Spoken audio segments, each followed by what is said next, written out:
MLA for Mid-Ulster, Deputy First Minister. What have you made of the events over there?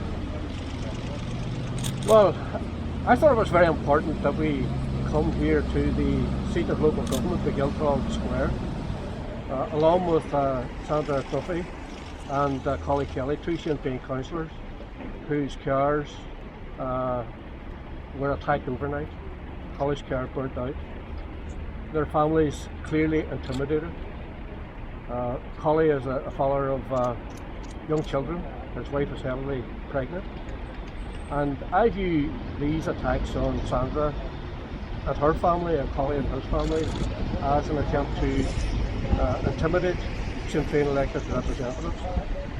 And this follows on from the other attacks that have happened in this city over the course of recent days. The attack on Sean McMonagle's car, the attack on my home, the threats made against MLA Raymond McCartney, the MEP Martina Anderson, who cares for, along with her sister, her 90-year-old mother. All part of an attack on the democratic process, and I believe that these attacks are being carried out by dissidents. I believe that these attacks are criminal.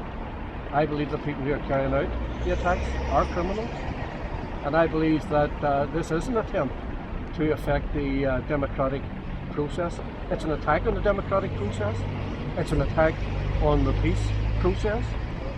And it's obviously happening as part of a concerted campaign by dissidents to in some way impact on the election which is going to be held throughout the north and in the city specifically tomorrow.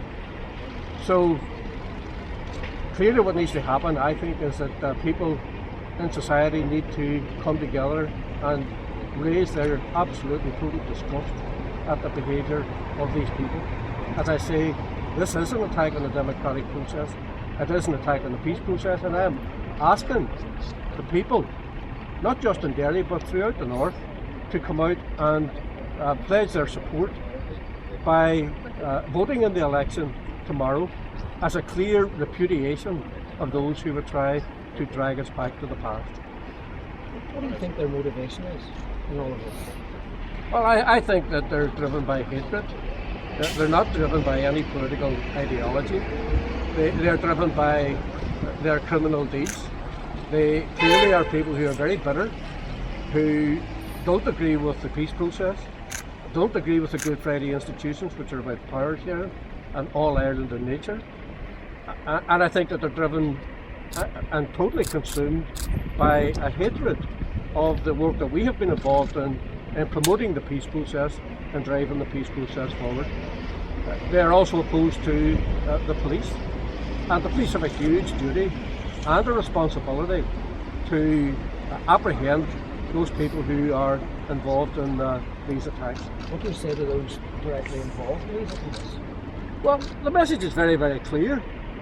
The attempts to intimidate and frighten off Sinn Féin elected representatives and Sinn Féin members from our work for peace and building a better future and reconciliation will fail and fail miserably. These are futile deeds. They will have no effect whatsoever on our ongoing commitment to do our work as Sinn Féin elected representatives. Clearly the people who are worst affected by this are the families. You know, Holly and Sandra and myself, Sean, Raymond, Martina.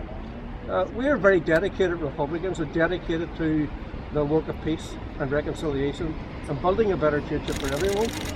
But the people who are, I think, most dramatically affected by this are children, who clearly, whenever they see a car burnt outside a house, paint bombs thrown at a house, are seeking explanations for why in this day and age these things are happening.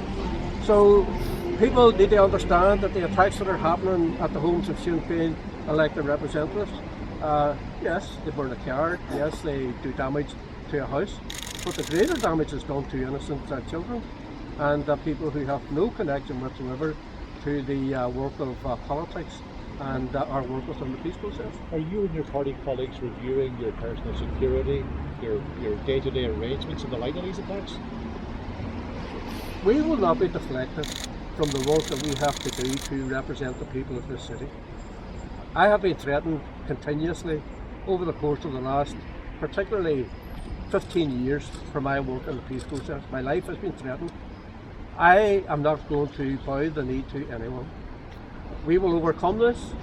We will continue with the work that we're doing, and we will do it without fear, because we are absolutely dedicated as Irish Republicans to our primary political objective, which is the peaceful and democratic reunification of our country, but also dedicated to the peace process, to building a better future, to fighting sectarianism, to fighting racism, to fighting homophobia, to getting jobs for our young people, attracting foreign direct investment, supporting our local entrepreneurs, supporting the tourism industry, and building a better future for everyone. And in this city, a city that has seen remarkable progress in terms of community relations, with a very united front between loyalists, unionists, nationalists and Republicans to build the prosperity of this city, it is quite clear that the people who are involved in these criminal deeds, attacking the democratic process, are living on a different planet from the rest of us. And I think what they need to do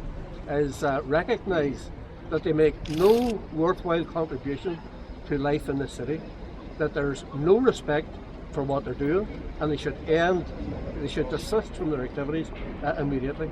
Okay, thank you.